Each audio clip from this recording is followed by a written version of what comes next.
महाराष्ट्र की मिट्टी के कण कण में विट्ठल पांडुरंग की गूंज बसी है। आइए श्री अमोल शेंडे के साथ इस कीर्तन में हम भी तल्लीन हो जाएं।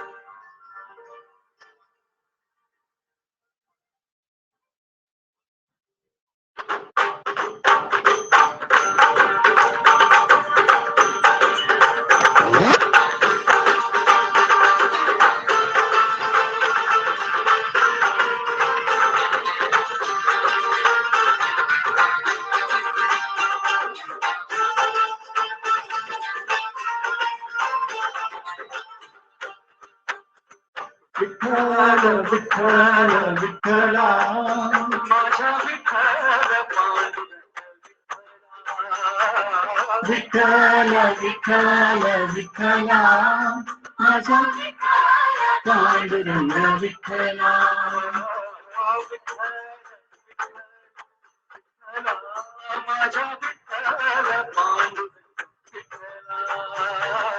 विठ्ठल विठ्ठल विठ्ठला माझा पांडुरंग विठ्ठला विठ्ठल विठ्ठल विठ्ठल विठ्ठल विठ्ठल विठ्ठल विठ्ठल विठ्ठल काम नव्हतं सर्वांना तुम्हाला दोघांना काम नव्हतं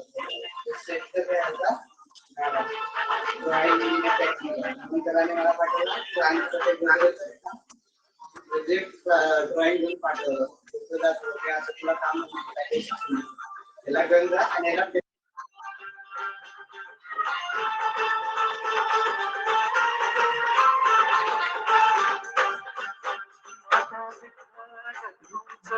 विठ्ठला तूच सखा विठ्ठला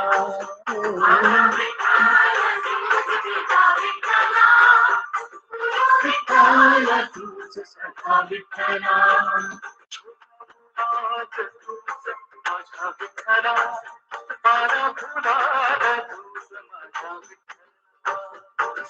फुलात तूच माझ्या विठ्ठला पाना फुलात तूच माझ्या विठ्ठला विठ्ठल विठ्ठल विठ्ठल विठ्ठल विठ्ठल विठ्ठल विठ्ठल विठ्ठल विठ्ठल विठ्ठल विठ्ठल विठ्ठल विठ्ठल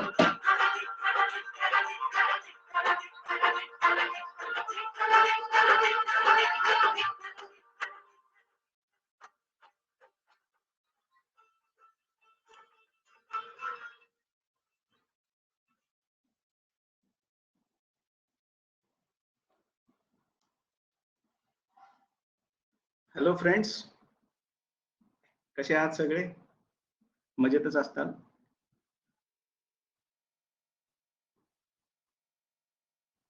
तर आज आपण आणखीन एक इंटरेस्टिंग टॉपिक बघणार आहोत आणि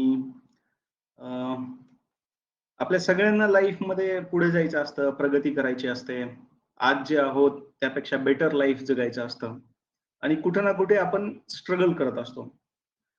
आपल्याला सगळं माहिती असतं की मला काय करायचंय, मी काय केल्याने मला फायदा होईल, पण ते करण्यासाठी जी एनर्जी पाहिजे ती एनर्जी आपल्याजवळ नसते, ती निर्माण होत नाही. आपल्याला कळत नाही की ती एनर्जी मिळवायची कशी आणि म्हणून आपण कुठेतरी अडकतो, स्ट्रगल करतो. तर आज आपण हेच बघणार आहोत की एनर्जी मिळवण्यासाठी कोणता रस्ता आहे जो सर्वात सोपा आहे, ज्याच्यासाठी फार काही कष्ट करावे लागत नाही, फार काही मेहनत पण घ्यावी लागत नाही. एकदम सिंपल मार्गाने, सोप्या सोप्या छोट्या छोट्या उपायांनी कोट्यवधी लोकांची लाईफ बदलली आणि आपणही आपला उद्धार करून घेऊ शकतो, उत्कर्ष करून घेऊ शकतो. तर अशा कोणत्या सवयी आहेत? आणि आपल्याला माहिती आहे की नावावरूनच आपल्याला कळतंय की मिरेकल मॉर्निंग म्हणजे ह्या सगळ्यांचा कुठेतरी सकाळी लवकर उठण्याशी संबंध आहे असं आपल्याला समजू शकतं. तर आय होप तुमच्यामधील बरेच जण सकाळी लवकर उठत असतील आणि आपल्या शेड्यूलला सुरुवात करत असतील. कोणी 7 वाजता उठत असेल, कोणी 6 वाजता उठत असेल, कोणी 5 वाजता उठत असेल. फारच कमी लोक असतील जे 5 वाजता किंवा त्याच्या अगोदर उठत असतील. तर आपल्याला एक गोष्ट नक्की माहिती असते, की जितकं आपण लवकर उठतो, तेवढा आपला दिवस लवकर सुरू होतो. पण तरी पण जर आपण असं विचारलं, की ह्या जगातलं सर्वात अवघड काम कोणतं? तर कदाचित अशीच उत्तर येतील, की यार सकाळी उठायला जीवावर येतं. बस तेवढं सोडून सांगा. आम्हाला रात्री 2 पर्यंत काम द्या, रात्री 3 पर्यंत काम द्या, 4 पर्यंत आम्ही काम करू. सकाळी लवकर उठायला सांगू नका. आज धावपळीमुळे आणि टेक्नॉलॉजीमुळे, सोशल मीडियामुळे रात्रीचं जागरण वाढलंय. मध्यंतरी जे 1-2 वर्ष आपले लॉकडाऊनमध्ये गेले आणि मग सगळा शेड्यूलच बदलला. दिवसा झोपायचं, रात्री जागायचं आणि मग ती सवय अनेकदा कंटिन्यू व्हायला लागली. तर ह्या सगळ्यातून बाहेर कसं पडायचं? आपल्याला कळतं की आपलं चुकतंय. आपला बायोलॉजिकल क्लॉक पूर्वीच्या काळी लोक शेतामध्ये जायचे, काम करायचे दिवसभर. फार काही ऑप्शन्स नव्हते, टेक्नॉलॉजी नव्हती, आयटी इंडस्ट्री नव्हती, कॉर्पोरेट जग नव्हतं. एवढे फ्लरिश्ड बिझनेस नव्हते. तर त्या काळामध्ये काय व्हायचं, की रोज एक टिपिकल शेड्यूल असायचं. सकाळी लवकर उठायचं, शेतामध्ये जर काम असेल ते करायचं. एक 100 वर्षापूर्वीची, 50 वर्षापूर्वीची गोष्ट. आपल्याच घरातली, आपलेच पालक, त्यांचे पालक आणि मग फार कमी ऑप्शन्स असायचे गावामध्ये आणि ते लोकं रात्री घरी यायचे. 8 वाजता, 9 वाजता झोपी जायचे. 8 वाजता तर सगळं सामसूम होतं गावामध्ये आणि मग दुसऱ्या दिवशी परत पहाटेला सूर्योदयासोबत लाईफ सायकल सुरू व्हायची. ही माणसाची ॲक्चुअल बायोलॉजिकल क्लॉक आहे. जे जैविक घड्याळ आहे आपलं, ते त्या पद्धतीचं आहे. पण काही कारणामुळे ते बिघडलं. मग त्याचे वेगवेगळे परिणाम व्हायला लागले. मानसिक परिणाम, शारीरिक परिणाम आणि पुढे ते आपल्याला विक्राळ स्वरूपात भोगावे लागले. तर हा एक मोठा अडथळा जर आपण क्रॉस करू शकलो. आज आपण एका अशा माणसाची गोष्ट बघणार आहोत, ज्यांनी जगातल्या बिलियन्स ऑफ लोकांना पहाटे उठायला भाग पाडले. तर कोण आहे हा माणूस? तुम्ही एक छोटासा फोटो बघताय. त्याचं नाव आहे हेल एलरॉड किंवा हॉल एलरॉड आणि वयाच्या 20 मध्ये हा अत्यंत तल्लख बुद्धीचा युवक. याचा जन्म 1979 मध्ये वगैरे झाला आणि 18व्या वर्षी याला जॉब भेटला एका विक्रीच्या क्षेत्रामध्ये. याने याच्या कंपनीला खूप चांगल्या पोझिशनला नेलं. तो पूर्ण त्या विभागातला सर्वात उत्कृष्ट सेल्समॅन होता. त्याला जे पण टार्गेट्स दिले जायचे त्यापेक्षा जास्त तो अचीव्ह करायचा. वयाच्या 20व्या वर्षी त्यांनी बऱ्यापैकी संपत्ती कमवली होती आणि त्याच्याजवळ एक सुंदर मैत्रीण होती. दोघं एकमेकांवर प्रेम करायचे. त्यांचं लग्न करण्याचा विचार होता. खूप कमी लोकांना एवढ्या कमी वयामध्ये अचीव्हमेंट करण्याचं एक भाग्य लाभतं किंवा त्यांच्यात ते कौशल्य असतात, की ते ही समोर जी दिसते तुम्हाला ही फोर्डची गाडी आहे. मस्टँग नावाचं हे मॉडेल आहे आणि अत्यंत मोजक्या लोकांकडे ही गाडी असते आणि आपला जो आजचा हिरो आहे हॉल एलरॉड, तर याच्याकडे वयाच्या 19व्या वर्षी ही कार होती आणि तो आणि त्याची मैत्रीण एका प्रवासाला निघालेले असताना एक दुःखद घटना घडते. समोरून एक दारू पिलेला मद्यधुंद अवस्थेत असलेला एक ड्रायव्हर त्याचं तो मोठा कंटेनर घेऊन याच कारच्या दिशेने येतो आणि त्याचं नियंत्रण सुटतं आणि दोघांची धडक होते. याच्यात एलरॉडची अजिबात चूक नव्हती. पण त्याचा परिणाम काय झाला? हे त्यावेळेसचे चित्र आहे. तो दिवस होता 3 डिसेंबर 1999 आणि जी गाडी तुम्ही आता बघितली तर त्याच गाडीची अवस्था अशी झाली होती. ह्या 2 त्याच्या सीट्स आहेत जिथं तो बसतो. ते पूर्ण इंजिन आहे आणि बाकी स्पेअर पार्ट्सचा तर चुराडा झालेला आहे पूर्ण. तर तुम्ही कल्पना करू शकता की ह्या गाडीमध्ये बसलेल्या लोकांचं काय झालं असेल. अर्थात ती अमेरिका आहे आणि ही मस्टँग गाडी आहे जी काही लाख डॉलर्सला मिळते. तर त्या झटक्या क्षणी हेल एलरॉड आपल्या पुस्तकामध्ये सांगतो की ज्या क्षणी धडक झाली अचानक 6च्या 6 एअरबॅग ओपन झाल्या गाडीमध्ये. ऍक्सिडेंट प्रतिबंधक ज्या असतात त्या.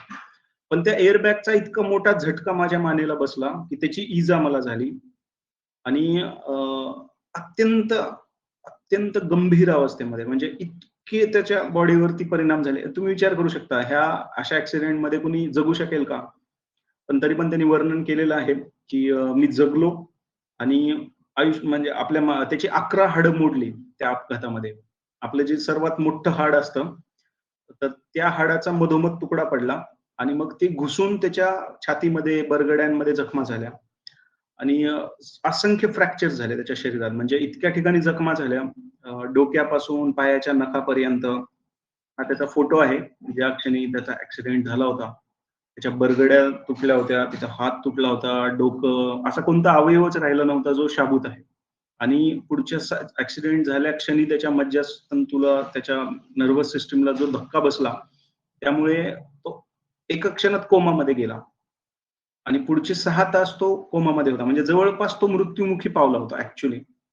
सर्वांनी होप सोडल्या होत्या, पण त्याच्यावर काही उपचार करण्यात आले आणि निसर्गाचा चमत्कार म्हणा की तो जगला. तो परत एकदा तो जागृत अवस्थेत आला. पण पुढचं लाईफ एकदम ओके झालं का? अजिबात नाही. डॉक्टरांनी सांगितलं की आता तू कधीही हलू शकणार नाही. आता तुझा कमरेखालचा भाग कधी काम करणार नाही. आता तुला कधी पळता येणार नाही आणि तुझं बॉडी आता खूप वीक झालेली आहे. आता तुला असंच जगायचं आहे आयुष्यभर. तर हा कल्पना करा की आत्तापर्यंत एक सक्सेसफुल जगलेला माणूस इतक्या कमी वयामध्ये कारकिर्दीच्या शिखरावर पोहोचला आणि एका क्षणात त्याचं नव्हतं झालं. त्याचा एक ऍक्सिडेंट झाला, जे त्याची अजिबात चूक नव्हती आणि आता त्याला पूर्ण आयुष्य अंथरुणाला खिळून काढावं लागणार होतं. त्याची गर्लफ्रेंड त्याला सोडून गेली. ज्या क्षणी तिला कळालं की आता हा काही कामाचा राहिला नाही, तर ती माफी मागते, 2 गोड शब्द बोलते आणि त्याचा निरोप घेते आणि याला एकाकी सोडून जातात. तर तो म्हणतो की माझ्या आयुष्यातला सर्वात कठीण काळ कोणता असेल, तर एक-एक क्षण मला एक-एक युगासारखा भासायला लागला. माझा टाईम कटायचा नाही. मला काही करता यायचं नाही. माझ्यामध्ये इतकी कर्तृत्व शक्ती होती, खुमखुमी होती, काहीतरी करण्याची, सिद्ध करण्याची. असा तो खटाटोपी माणूस आहे, चळवळ्या माणूस आहे आणि त्याला बेडवरती बंदिस्त केलं गेलंय. आणि तो म्हणायचा की मला स्वतःचाच राग यायचा. असं का झालं? असं नव्हतं व्हायला पाहिजे. आणि वारंवार माझ्या मनात आत्महत्येचे विचार यायचे. असलं जगणं, जिंदा लाश बनून जगण्यापेक्षा मी तर मरूनच जातो. जिवंत प्रेत बनून का जगू मी? त्याच्यापेक्षा तर आत्महत्या बेटर आहे. पण परत त्याच्या आई-वडिलांचा चेहरा समोर यायचा आणि तो वारंवार मग तो विचार आपले कॅन्सल करायचा, की नको, यांच्यासाठी तरी मला जगलं पाहिजे. मला जर काही झालं तर हे लोकं कोसळून पडतील.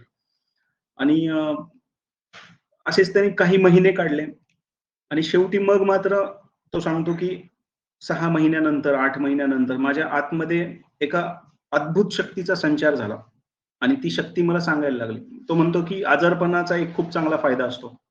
जेव्हा माणसासोबत असे घातक आजार होतात, गंभीर अशा घटना घडतात, तर त्यावेळी काय होतं, की तुमचा सर्व अहंकार जो आहे, तो पूर्णपणे नाहीसा होतो, नष्ट होतो आणि तुम्हाला स्वच्छ दिसायला लागतं आयुष्य. आत्तापर्यंत जगलेलं, इथून पुढे जगायचं आहे ते. तुमच्या आतमधली चेतना जी आहे ती शुद्ध होत जाते.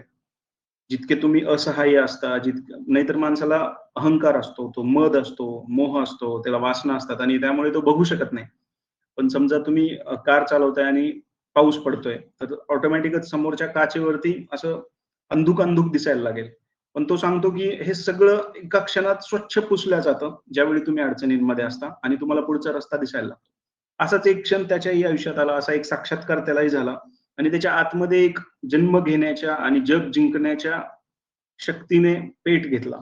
एक जन्म झाला त्याच्या आतमध्ये पॉझिटिव्ह वृत्तीचा आणि तिथून त्याची कहाणी सकारात्मक आहे. पुढच्या 1 वर्षामध्ये तो उठून उभा राहिला, चालायला लागला आणि तो नॉर्मल फिरायला लागला. म्हणजे हा डॉक्टरांच्या दृष्टीने चमत्कार होता. पण मानसिक शक्तीच्या बळावर त्याने ते साध्य केलं. मग तो वेगवेगळ्या ठिकाणी जाऊन स्पीच द्यायला लागला, की मी ह्या आजारातून बरा कसा झालो. मग त्याने एक पुस्तक लिहिलं, ते पुस्तक पण गाजलं आणि पुढच्या 6 वर्षामध्ये, 8 वर्षामध्ये तो एक यशस्वी लेखक होता. तो यशस्वी कोच होता. तो अनेक ठिकाणी जायचा, बिझनेस कसा उभा राहावा हे सांगायचा, नकारात्मक वृत्तीवर मात कशी करावी हे सांगायचा, स्वतःच्या ॲक्सिडेंटचे अनुभव सांगायचा आणि त्याला बऱ्यापैकी प्रसिद्धी मिळाली. त्याने एक कन्सल्टन्सी खोलली आणि त्याचं सगळं काही बरं चालू होतं. त्या सगळ्या निगेटिव्ह विचारांवर आणि जो काही त्याच्यावर नकारात्मकतेचा पगडा होता, त्यातून त्यांनी स्वतःला बाहेर काढलं सही सलामत. हे खूप कमी लोकांना जमतं. पण देवाच्या कृपेने एल्रॉडला ते जमलं आणि तो उभा राहिला. त्यांनी 2 हात केले. पण हा आपल्या कहाणीचा फक्त पूर्वार्ध आहे. खरी कहाणी त्याच्या पुढे सुरू होते. जरी त्यांनी टेम्पररी बाउन्स बॅक केलेला असला, पण आयुष्य असं एकदम सरळ रेषेत कधी चालत नाही. तर मित्रांनो, अनेकदा तुम्हाला अप्स आणि डाउन्स येत असतात आणि जे काही संचित आपल्या जवळ जमलेलं असतं, तेच घेऊन आपल्याला पुढे जावं लागतं. तर याची खरी परीक्षेची वेळ आली 2008 मध्ये. आपल्याला माहिती असेल की 2008 मध्ये जगामध्ये खूप मोठं रिसेशन आलं होतं. अमेरिकेमध्ये सबप्राईम नावाचा एक घोटाळा झाला, ज्याच्यामध्ये रिअल इस्टेटचे भाव पडले आणि त्याची एक चेन रिॲक्शन सुरू झाली. बँका दिवाळखोर झाल्या, लेमन ब्रदर कोलॅप्स झाली आणि खूप मोठी आर्थिक मंदी आली आणि ती अमेरिकेत आणि सोबत जगभरात आली. आता ह्या सगळ्याचा आपल्या हिरोवर कसा परिणाम झाला, तर अमेरिकेतले लोक जे मोटिवेशन वरती, बिझनेस प्लॅन वरती किंवा त्यांचं एक बजेट असायचं कंपनीसाठी, तर ते कट करायला लागले आणि मग याचे प्रोग्राम्स कॅन्सल व्हायला लागले, याच्या डिमांड्स कमी झाल्या, आर्थिक स्रोत आटले आणि या माणसाला आता कळेना की आता मी काय करू. म्हणजे जो परत एकदा कारकिर्दीच्या शिखरावर पोहोचला होता, ज्याला खूप मागणी होती आणि ज्याच्या आगमनासाठी लोक आतुरतेने वाट बघायचे, त्याला मजबूत पैसे द्यायचे, त्याचे प्रोग्राम्सला डिमांड होती, त्याचे प्रोग्राम्स होणंच बंद झालं 2008 मध्ये, 8 नंतर. आणि हा माणूस पुन्हा एकदा दिवाळखोर झाला. आयुष्याच्या 6-7 वर्षाच्या धडपडीनंतर जे काही त्यांनी प्राप्त केलं होतं, तर ते सर्व नामशेष होण्याची वेळ आली. जवळच्या सेव्हिंग संपायला लागल्या आणि आता त्याला सुचेना झालं की आता काय करावं. तर अशा वेळी एक परत एकदा निराशेच्या अंतर्गत म्हणजे पूर्ण ग्रासलेला आणि परत एकदा दुःखी झालेला आणि इतक्या मोठ्या धक्क्यानंतर आपण जे काही साम्राज्य उभं केलं होतं, जे काही थोडंफार यश मिळवलं होतं, ते सुद्धा पुसट झालेलं बघताना एल्रॉडला प्रचंड दुःख झालं. त्याचा एक जवळचा मित्र होता. तर आपला हिरो त्याच्याकडे जातो, कथेचा नायक, आणि तो त्याला विचारतो की मी सध्या खूप अडचणीत आहे, आर्थिक अडचणीत आहे आणि याच्यातून बाहेर निघण्यासाठी तू मला काही मार्ग सांगू शकतोस का? तर त्याच्या मित्राने त्याला सांगितलं की तू सकाळी किती वाजता उठतोस? तर हेल म्हणाला की मी सकाळी 8 वाजता उठतो, कधी 10 वाजता उठतो. अमेरिकेमध्ये बरेच लोक असे उशिरा उठतात, जे 8ला उठतात, 9ला उठतात आणि मग ते 12 वाजता ऑफिसमध्ये जातात. अशी खूप मोठ्या संख्येने लोक राहतात. तर त्यात काही विचित्र वाटण्यासारखं काही नाहीये. आणि मग त्याच्या मित्राने त्याला सांगितलं की जर तुला स्वतःच्या आयुष्यातली आर्थिक गणितं बदलायची असतील, तर तुला लवकर उठलं पाहिजे. तू उद्या पहाटे 5 वाजता उठ आणि तू वॉकिंगला किंवा रनिंगला जा. तू रनिंगला जा, असं त्याने इन्सिस्ट केलं. तर एल्रॉड म्हणाला की आय हेट रनिंग. तू बाकी काही पण सांग, पण हे सकाळी उठणं आणि पळायला जाणं मला सांगू नको. कारण की मी ते करून बघितलं आणि ते मला जमत नाही आणि मी त्यासाठी बनलेलो नाहीये. I hate running. त्याने एकच गोष्ट परत परत सांगितली की मी द्वेष करतो. मला पळण्याचा द्वेष आहे. पायामध्ये शूज चढवायचे, स्पोर्ट्स शूज, आणि पळत निघायचं काही किलोमीटर्स. ही जगातली सर्वात वाईट गोष्ट आहे. म्हणजे आय हेट इट. द्वेष करणारी गोष्ट आहे. मग त्यावेळी त्याच्या मित्राने त्याला आणखीन एक प्रश्न विचारला की तू जास्त हेट कोणाचा करतोस? ठीक आहे, तुला यू हेट रनिंग, तुला पळणं आवडत नाही, तू त्याचा द्वेष करतोस, पण तू जास्त हेट कशाचा करतोस? तू गरीब आहेस याचा द्वेष करतोस का तुला पळायला आवडत नाही याचा द्वेष करतोस? आणि एल्रॉड म्हणतो की या प्रश्नाने मला निरुत्तर केला. मी ज्यावेळी हॉस्पिटलमध्ये होतो, जेव्हा माझा ऍक्सिडेंट झाला 1999 मध्ये, ते 7, 8, 9 महिने, एखादा वर्ष मी हॉस्पिटलमध्ये होतो. पॅरालाइज होतो, मला उठता यायचं नाही. माझ्यावर कंटिन्युअसली औषध उपचार सुरू होते. तर ती माझ्या आयुष्यातली सर्वात कठीण वेळ होती. तो सांगतो की तुम्हाला असं वाटत असेल की लोक येत असतील, मला बघत असतील, मला बोलत असतील, माझी काळजी घेत असतील, पण तसं नव्हतं. कुणीही माझ्या जवळ यायचं नाही. माझा एक कॉट एका कोपऱ्यामध्ये पडलेला असायचा आणि सुरुवातीला 4 दिवसाचं कौतुक संपल्यानंतर लोकांना फरक पण पडत नव्हता की मी जगतोय का मरतोय. माझ्याकडे कुणाचं लक्ष नव्हतं. प्रत्येक जण स्वतःच्या जगामध्ये व्यस्त होता, त्याच्या कामामध्ये, आणि हे खूप पेनफुल होतं, असं तो सांगतो. पण मी जेव्हा विचार केला की माझ्या त्या अपघातानंतर, त्या मानसिक किंवा शारीरिक आघातानंतर त्याच्यापेक्षा सुद्धा जास्त दुःख मला कशाचं होतं, तर आर्थिक विपन्न अवस्थेमध्ये मला दिवस काढावे लागतात, याचं दुःख मला सर्वात जास्त होतं. तर एल्रॉडनी निश्चय केला की माझा मित्र जो आहे तो श्रीमंत आहे, त्याला माझ्यापेक्षा निश्चितपणे जास्त ज्ञान आहे, आणि जर तो सांगत असेल की सकाळी उठल्यानंतर माझ्या आयुष्यात खूप मोठा बदल घडू शकतो आणि खूप क्रांतिकारी असं काहीतरी माझं घडू शकतं, मी पुन्हा एकदा यशाच्या शिखरावर पोहोचू शकतो, असा तो विश्वास मला दाखवतोय, तर निश्चितपणे मग मी उठायला पाहिजे. तो सांगतो मी त्या रात्री अलार्म लावून झोपलो. दुसऱ्या दिवशी पहाटे 5 वाजले, अलार्म वाजला आणि अत्यंत जड होतं माझ्यासाठी ते पापण्या उघडणं, अलार्म बंद करणं, उठून उभं राहणं आणि कसं तरी बाहेर पडणं घराच्या. पण मी महत् प्रयासाने ती गोष्ट साध्य केली. त्या दिवशी मी पहिल्यांदा नाईकीचे शूज चढवले आणि मी बाहेर पडलो. तो सांगतो की सकाळी बाहेर पडणं हा माझ्यासाठी अत्यंत सुंदर असा अनुभव होता आणि ज्या क्षणी मी बाहेर पडलो, त्या क्षणी माझ्या आयुष्यात नव्या बदलांना सुरुवात झाली.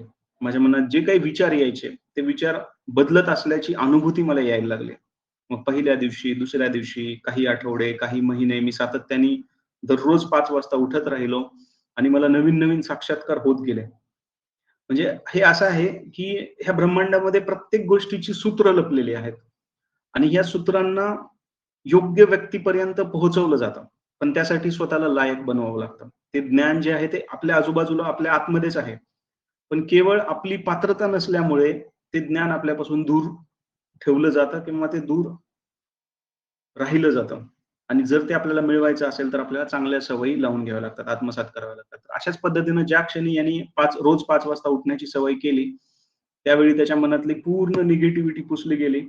अमेरिकेचं रिसेशन, मागचे आलेले अनुभव, प्रोफेशनल लाईफमध्ये मिळालेले अपमान, प्रोफेशनल लाईफमध्ये मिळालेले धोके, आघात आणि अपयश सगळं काही तो विसरून जायला लागला. तो म्हणतो, की पूर्ण अपयशाचा एक-एक डाग आपोआप पुसला गेला आणि नव्याने उभारी घेण्याची, भरारी घेण्याची एक शक्ती माझ्यामध्ये निर्माण झाली. मला ती ऊर्जा खुणावू लागली. इतकी ऊर्जा, इतकी ऊर्जा, इतकी ऊर्जा, की कितीही घेतली तरी ती संपतच नव्हती. आणि मग माझा दिवस इतका प्रसन्नतेने जायला लागला, की ज्या क्षणी लोकं त्यांच्या बेडमधून उठायची 7 वाजता किंवा 8 वाजता, त्या क्षणी मी माझ्या क्लायंटच्या मीटिंगसाठी तयार होऊन वाट बघत बसायचो. तर इतका फरक पडायचा. फक्त ते जे 4 तास होते माझे 5 वाजता उठल्यानंतर सकाळी 9 वाजल्यापर्यंतचे, त्या 4 तासांनी माझ्या आयुष्यात प्रचंड परिणामकारक बदल केला आणि पुढं पण त्यांनी यशाच्या अशा पायऱ्या चढल्या, की तो अमेरिकेतला सर्वात मोठा बेस्ट सेलर लेखक बनला. त्याचं पुस्तक Amazonच्या पहिल्या टॉप 10 मध्ये कित्येक वर्ष होतं. त्यांनी जे मिरेकल मॉर्निंग पुस्तक लिहिलं 2010 मध्ये. त्या पुस्तकांनी सगळे रेकॉर्ड मोडले. म्हणजे तो म्हणायचा, की मला एक गोष्ट माहिती होती. अपघातानंतर मी एक गोष्ट शिकलो होतो. कोणत्याही गोष्टीला घाबरायचं नाही. हे त्याचं फॉर्म्युला आहे. मग तो एका ठिकाणी स्पीच देण्यासाठी जातो आणि स्पीच दिल्यानंतर त्याला एक जण विनंती करतात, एक प्रकाशक, की तुम्ही आता जे काही सांगितलंय किंवा तुमच्या आयुष्यात जे काही बदल घडलाय, त्याबद्दल तुम्ही एखादं पुस्तक का नाही लिहीत, की कोणत्या गोष्टीने तुम्हाला सर्वात मोठा फायदा झाला? अर्थात मला सकाळी लवकर उठण्याचा जास्त फायदा झाला. तर ते म्हणतात, "तुम्ही याच विषयावर एखादं पुस्तक लिहा ना, आम्ही ते पब्लिश करू." आता याआधी त्यांनी अशा पद्धतीचं पुस्तक लिहिलेलं नाहीये आणि त्याला माहिती पण नव्हतं, की मी माझ्या पुस्तकात काय लिहीन, माझ्याजवळ तो कंटेंट आहे का, तो व्हॅलिड आहे का, तो लोकप्रिय होईल का? पण तो म्हणाला, "मला एक गोष्ट माहिती होती, कोणत्याही गोष्टीला घाबरायचं नाही. कोणत्याही गोष्टीला नाही म्हणायचं नाही. तुम्हाला हवंय ना, आम्ही लिहून देतो." आणि पुढच्या फक्त काही दिवसांमध्ये या माणसाने 270 पानी पुस्तक लिहिलं. ते पुस्तक असं गंमत-गंमत करत लिहिलं. ते दिलं त्या प्रकाशकाला आणि त्याच पुस्तकाने जगात धुमाकूळ घातला. फक्त अमेरिकेत नाही, याच्या कितीतरी भाषांमध्ये रूपांतर झालेले आहेत. लाखो नाही, कोट्यवधी लोकांनी असं मान्य केलंय, की 5 AM क्लब जॉइन झाल्यापासून आमच्या लाईफमध्ये खूप मोठा बदल घडला. तर ही जादू आहे.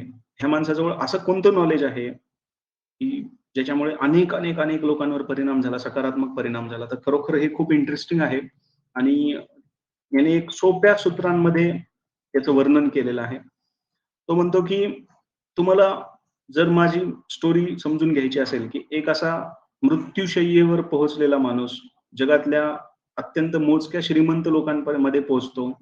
त्याच्याकडे आज किती सारे सुख-संपत्तीची साधनं आहेत. त्याचा बंगला, त्याचं कुटुंब, अक्षरशः हेवा करण्यासारखं त्याचं लाईफ आहे आज. आणि अत्यंत धडाडीचा कर्तृत्ववान माणूस, त्याची जी जर्नी आहे, त्याने जे मिळवलेल्या अचीव्हमेंट्स आहेत, तोंडात बोट घालून थक्क व्हावं अशा पद्धतीचं त्याचं जीवन आहे. आणि या सगळ्याचं रहस्य काय? तर मग त्याने सांगितलं, की मी सकाळी उठल्यानंतर 6 गोष्टी करतो.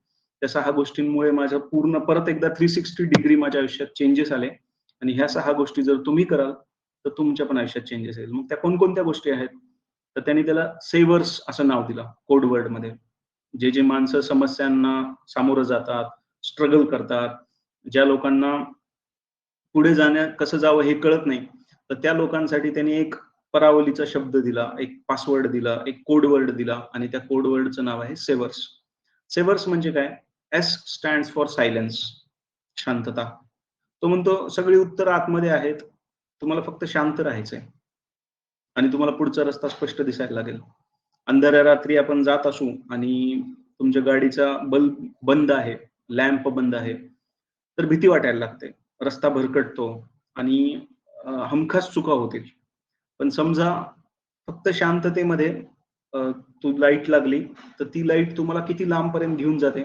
तर सायलेन्स पण असंच पॉवरफुल लॅम्प आहे, जो तुम्हाला पुढचा रस्ता दाखवतो. अफर्मेशन्स त्यांनी सांगितलं, स्वतःशी आपण जो बोलतो, स्वयंसूचना, सेल्फ टॉक, स्वसंवाद. या स्वसंवादामध्ये आयुष्याला बदलून टाकण्याची ताकद आहे. दिवसाला आकार देण्याची ताकद आहे. घडवण्याची ताकद आहे, स्वतःला घडवण्याची. Visualisation, S stand for silence, A stand for affirmations, V stand for visualisation. जे आपण मॅनिफेस्ट करतो, ज्याची आपण मागणी करतो, ज्याची आपण कल्पना करतो, जे आपण दृश्य स्वरूपात व्यक्त करतो, तर ते बीज आहे. आणि ते बीज जर त्याला जर योग्य खत पाणी मिळालं तर त्याला कोंब फुटेल, अंकुर फुटेल आणि त्याचा एक वृक्ष तयार होईल. तर व्हिज्युअलायझेशन पासूनच ही सुरुवात. बिना बीज घेता आपण कधी पुढे जाऊ शकत नाही, झाड निर्माण करू शकणार नाही. त्याच पद्धतीनं कल्पनेला जन्म न दिला तर मग भविष्य पण ती गोष्ट साकार होणार नाही. तसंच त्यांनी सांगितलं, स्क्रिबिंगला पण महत्व आहे. रोज सकाळी उठल्यानंतर तुम्ही 4 ओळी जरी लिहून काढल्या तर त्याचा सुद्धा खूप फायदा होईल. रीडिंगला महत्व आहे. चांगलं जर वाचत गेलो, सकारात्मक विचार किंवा एखादा ग्रंथ ज्याच्यामध्ये खरोखर खूप ज्ञान आहे, अनुभवी माणसांनी सांगितलेली काही गुपितं आहेत, त्यांच्या अनुभूती आहेत आणि जीवन जगण्यासाठी उपयुक्त ठरतील अशी काही सिक्रेट्स आहेत, ती जर आपल्याला पुस्तकांमधून मिळाली तर त्यातून पण खूप मोठा इम्पॅक्ट होतो. दिवसभराचा आपला जो वेळ आहे किंवा दिवसभराचा जो आपला दिनक्रम आहे, तो उच्च दर्जाचा बनतो, चांगल्या क्वालिटीचा बनतो. आणि एक्सरसाइज त्यांनी शेवटी मेन्शन केलंय की तुमचा जो शेवटचा ई आहे, तर तो एक्सरसाइज जितकी छान एक्सरसाइज करू, रेग्युलर करू, नियमित करू, तितके आपल्या मनावर आणि बॉडीवर त्याचे चांगले परिणाम होतात. मग तुमची इच्छाशक्ती वाढते, तुमची कमिटमेंट वाढते, डिसिप्लिन येते. तर अशा पद्धतीनं SAVERS अशा पद्धती त्याचे सेवर्स नावाचा त्यांनी एक कोड वर्ड दिलाय. आपण ट्राय करूया की नेमकं ह्या लेखकाला काय म्हणायचंय. सर्वात पहिलं एस त्यांनी सांगितलंय सायलेन्स. आणि पॉवर ऑफ सायलेन्स आपण समजून घेतली पाहिजे. म्हणजे जर आपण असं बघितलं की दिवसभरातला किती वेळ आपण शांत असतो, आपण सायलेंट असतो, आपण मौन असतो किंवा आपण एका तृप्त शांतीचा अनुभव घेतो, असं खूप कमी वेळ होतो. म्हणजे हार्डली आपण शांत किती वेळ असतो? 10 मिनिटापेक्षा जास्त आपण शांत राहू शकत नाही. असं होतं की आपण बसलोय, आपल्याजवळ मोबाईल पण नाहीये, आपल्याजवळ कुठलं गॅजेट पण नाहीये, टीव्ही पण बंद आहे आणि आपण शांत बसलोय. असं होतच नाही. आपल्या मनाला सतत खाद्य पाहिजे. त्याला बातम्या पाहिजे. मग तो टीव्ही लावेल, मोबाईल जरी जवळ घेईल, तो कोणाशी तरी बोलेल तरी किंवा तो पुस्तक तरी घेईल, पेपर तरी घेईल. कारण आपल्या बुद्धीला खाद्य पाहिजे. त्याला असं नुसतं बसणं जमत नाही. असं समजा की आमचे एक गुरु होते आणि त्यांनी मला गंमत म्हणून सांगायचे की पंकज, सकाळी आपण उठतो, झोपेमधून आपण उठतो आणि तुला माहिती आहे का, की उठल्याबरोबर देव आपल्याला फोन करतो आणि देवाचा फोन येतो आपल्याला, पण आपण तो उचलतच नाही. आपण काय म्हणतो, "अरे चला उशीर झाला, आता मला ऑफिसला जायचंय." मग देवाचा फोन येतो आणि आपण इकडे ब्रश घेतो. मग तिकडून फोन वाजत राहतो, पण देवाला तो एंगेज जातो कारण की आपण ब्रश करतो, त्यानंतर आपण अंघोळ करतो, त्यानंतर आपण तयार होतो, त्यानंतर आपण पुढे जेवण करतो, ब्रेकफास्ट करतो, गाडी काढतो, निघून जातो. तो फोन येत असतो, येत असतो, येत असतो. तो एंगेज लागल्यामुळे कनेक्शन तुटतं. तर त्याच्याशी, त्या शक्तीशी आणि आपल्या आतमध्ये असलेल्या शक्तीला जोडण्यासाठी आपण वेळच देत नाही. आपण तो फोनच उचलत नाही. त्या शक्तीला आपल्याला काहीतरी सांगायचं असतं, काहीतरी द्यायचं असतं. त्याला आपल्या झोळीत काहीतरी टाकायचं असतं. पण आपली झोळीच फाटकी आहे. कारण की आपण दिवस-रात्र बिझी आहोत. तर सायलेन्समध्ये खूप पॉवर आहे. आपण ऐकलं असेल जुन्या काळातले ऋषी, मुनी, तपस्वी आणि साधू ते सर्वजण ध्यान करायचे आणि ध्यानामध्ये खूप शक्ती होती. त्यांना पूर्ण जगभरातलं ब्रह्मांडाचं ज्ञान व्हायचं. इथे बसल्या-बसल्या. कोणता तारा कुठं आहे? आतमध्ये शरीराच्या किती रस आहेत? अवयव कसे काम करतात? ही भौतिक शक्ती कशी आहे? त्यांनी कितीतरी शास्त्र लिहिली केवळ ध्यान करून. ध्यानामध्ये शक्ती आहे. गौतम बुद्धांपासून प्रत्येक महान पुरुषाने ध्यानाची शक्ती वापरलेली आहे, सांगितलेली आहे आणि आज त्याचे अनेक प्रकार, शेकडो प्रकार आहेत ध्यानाचे. तर हे सर्व कुठेतरी परत त्या सायलेन्सकडे घेऊन जातात. ध्यान करणं म्हणजे काय? शेवटी गप्प बसणं. ध्यानात सुद्धा आपण सतत बोलतच असतो, की आज मला काय करायचंय? आज हे खायला मिळालं तर किती छान होईल आणि ती जागा किती मस्त होती आणि आणखीन छान झोपायला मिळालं तर काय होईल? अशा पद्धतीचा कोलाहल सुरू असतो. पण हळू-हळू जर तो कोलाहल दूर करून आपल्याला स्वतःच्या आतमध्ये वाकून बघता आलं, तर अद्भुत असा आनंद, इतका सुंदर आनंद मिळतो, की जगातल्या कुठल्याच गोष्टीमध्ये तो आनंद नाहीये. तर ही एक अनुभूती आहे जी खूप छान आहे. आणि सायलेन्स मध्ये खूप जबरदस्त पॉवर आहे. मग सायलेन्स मध्ये प्रार्थना पण येते. आपण मनातून जे शब्द प्रार्थनेच्या स्वरूपामध्ये मागणी करतो, तर त्यातून सुद्धा एक ऊर्जा, एक चैतन्याचा संचार आपल्या आतमध्ये होतो. तर ही ही पॉवर सुद्धा आपण ओळखली पाहिजे, ही शक्ती आपण अनुभवली पाहिजे. The second thing is affirmations. Savers मधला S stands for silence, A stands for affirmations. आपण ह्या सिरीजची जेव्हा सुरुवात केली, मला वाटते 15 दिवसापूर्वी, तर त्यावेळी मी एक पॉवर ऑफ अफर्मेशन्स याच विषयावरती 1 तासाचा व्हिडिओ घेतला होता. आणि सेल्फ टॉक किती इम्पॉर्टंट आहे हे वेगवेगळ्या उदाहरणांमधून त्या व्हिडिओमध्ये, 1 तासाचा व्हिडिओ आहे, त्याच्यामध्ये सांगितलं. तुमच्यापैकी अनेक जणांना ते पटलं पण आणि त्याच्या खाली कमेंट्समध्ये अनेक जणांनी लिहिलं पण आहे की अफर्मेशन्सची शक्ती खरोखर खूप जास्त असते. तर you can break yourself or you can make yourself. The only reason is self talk. तुम्ही स्वतःशी जो संवाद करता तोच महत्वाचा आहे. मी आनंदी आहे, मी शक्तिशाली आहे, मी पॉवरफुल आहे, मी नशीबवान आहे, मी जे काम हातात घेतो ते करू शकतो. हे फक्त म्हणल्याने तुमच्यामध्ये विश्वास निर्माण होतो, आत्मविश्वास निर्माण होतो. एक प्रचंड शक्तीचा ओघ आपल्या आतमध्ये तयार होतो. तर एका शिबिरामध्ये आम्हाला हे पण शिकवायचे की रोज सकाळी आरशासमोर उभे राहा तयार झाल्यानंतर. स्वतःच्या डोळ्यामध्ये डोळे घाला, एक स्माइल द्या, स्वतःला फ्लाइंग किस द्या. त्यानंतर स्वतःला मिठी मारा, स्वतःला कुरवाळा, स्वतःची लाड करा आणि सांगा, "you are the awesome person in this world. You are the most beautiful person in this world. You are most powerful person in this world." तुला जे हवं ते तू करू शकतोस. तुझ्यामध्ये ती शक्ती आहे. आणि बिलीव्ह मी, जेव्हा आपण ही एक्सरसाइज करतो, तुम्हाला असं जाणवतं की माझ्या आतमध्ये एक नवीन जन्म होतोय. माझी सगळी निगेटिव्हिटी, तो जो काही चिखल, कचरा आतमध्ये साचला गेलेला आहे, तो साफ होतोय आणि माझं स्वच्छ रूप पुन्हा एकदा मला समोर दिसायला लागतं. आणि खरोखर तो दिवस खूप छान जातो. आपण इतरांना मिठी मारतो, पण जर स्वतःला मिठी मारून आपण स्वतःला तुडुंब प्रेमाने भरून टाकलं आणि सकारात्मकतेने भरून टाकलं, सकारात्मक विचारांनी भरून टाकलं, जादू होते. तर कोणकोणते अफर्मेशन्स आपण देऊ शकतो?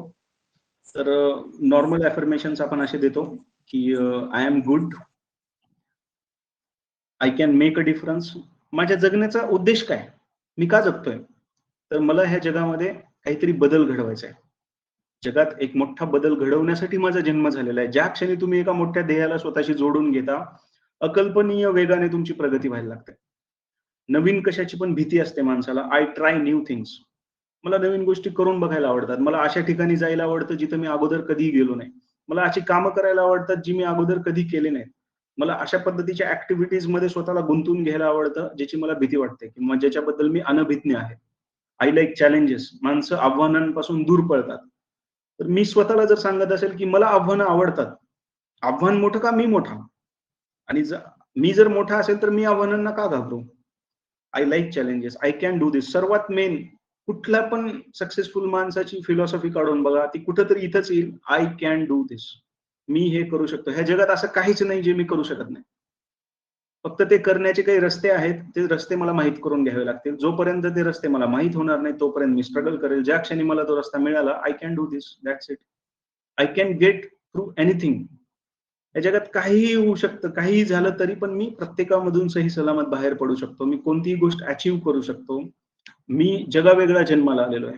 आपण स्वतःला सांगितलं पाहिजे, की ह्या जगातले बाकी सगळे लोक असतील ना, त्यापेक्षा मी खूप वेगळा आहे.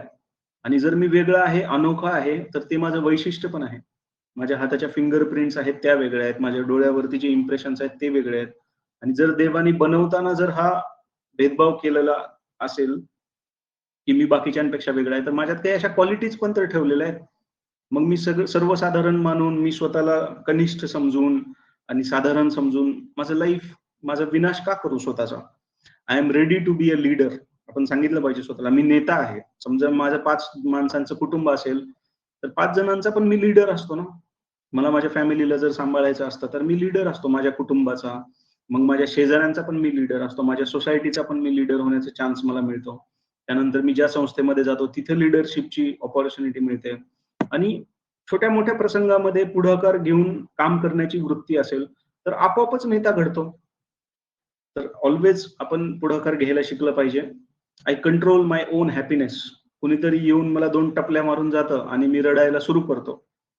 माझ्या आतमध्ये एक टँक असतो आणि त्याची फक्त तोटी उघडली की माझं टप टप टप अश्रू सुरू होतात की बघा आयुष्य कसं आहे, नको ते लोक येऊन बोलतात, ह्यानी मला असं केलं, त्यांनी माझ्या पाठीत सुरा खुपसला, त्यांनी बॅक बायटिंग केली आणि यांनी मला लोड दिला, त्यांनी मला टेन्शन दिलं, माझी मुलं ऐकत नाहीत, माझी बायको चांगली नाही, माझ्या आई वडिलांचा प्रॉब्लेम आहे. I control my own happiness. कोणी काही बोललं तरी मला काही फरक पडत नाही. कुणी माझ्याशी वाईट जरी वागलं तरी मला काही फरक पडत नाही. Because I control my own happiness. मी माझ्या आनंदाची सूत्र दुसऱ्याला देत नाही. माझं ते बटन मीच ठरवणार की मी आनंदी राहायचंय का. I am grateful. मी कृतज्ञ आहे. मनातून, अंतःकरणातून ओथंबलेल्या भावनांनी हा विचार करायला पाहिजे की I am grateful. I like to learn new things. I am ready to fail. काही फरक पडत नाही मला. काय होईल, लोक मला नाकारतील, काही फरक पडत नाही. I am ready to fail. एकदा अपयश येईल, काही फरक पडत नाही. जोपर्यंत यश मिळत नाही तोपर्यंत मी प्रयत्न करतो. आपल्या शास्त्रांमध्ये सांगितलेलं आहे, फलोदय कर्मनाथ. फळाची प्राप्ती होईपर्यंत जो काम करतो तो खरा विजेता, तो खरा माणूस. तर तोच आपला आदर्श आहे. I am ready to fail, doesn't matter.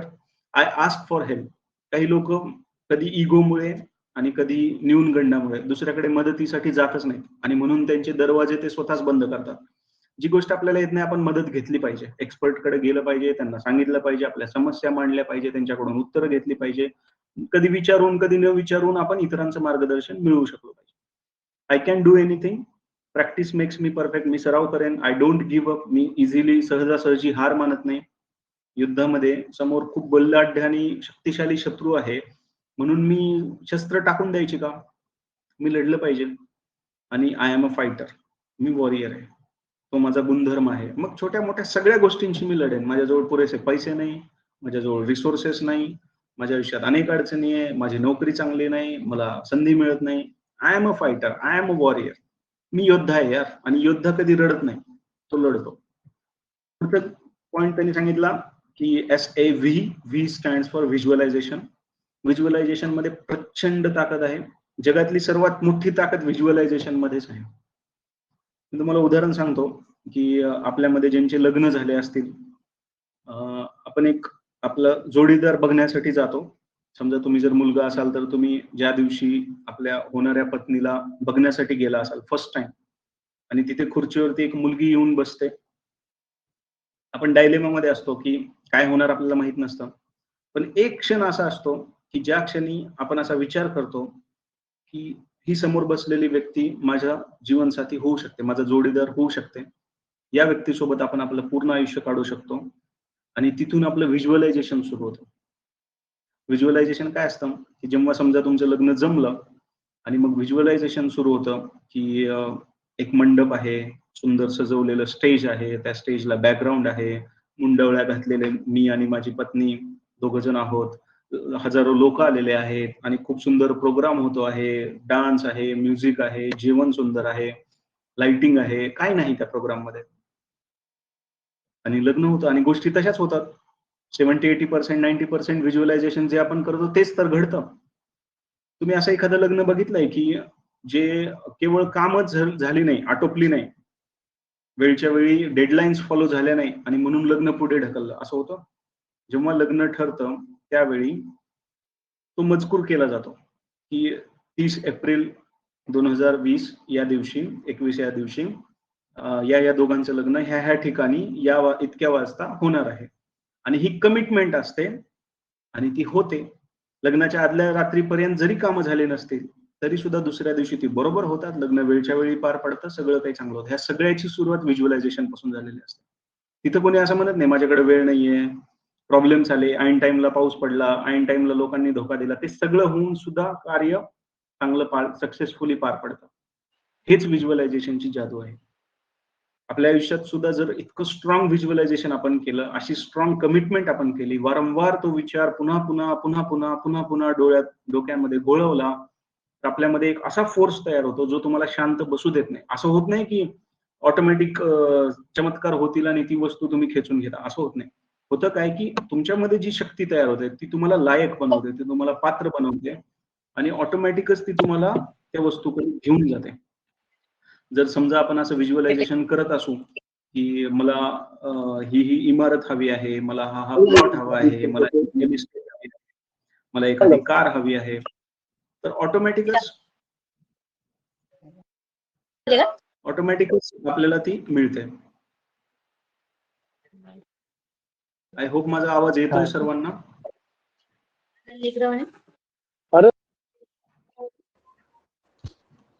Mic चालू आहे कोणाच तरी.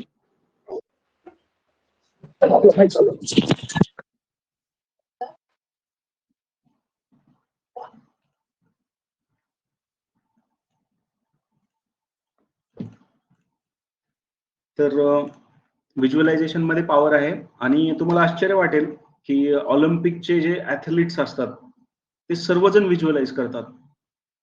म्हणजे अनेक अनेक अनेक शेकडो स्टोरीज तुम्हाला वाचायला मिळतील की एखाद्याला विचारलं की तुम्हाला हे गोल्ड मेडल कसं मिळालं, तर ते सांगतात की आम्ही अनेक वर्ष अशी कल्पना करत होतो की मला हे गोल्ड मेडल मिळालेलं आहे आणि म्हणून मी आज हे साकार करू शकलो.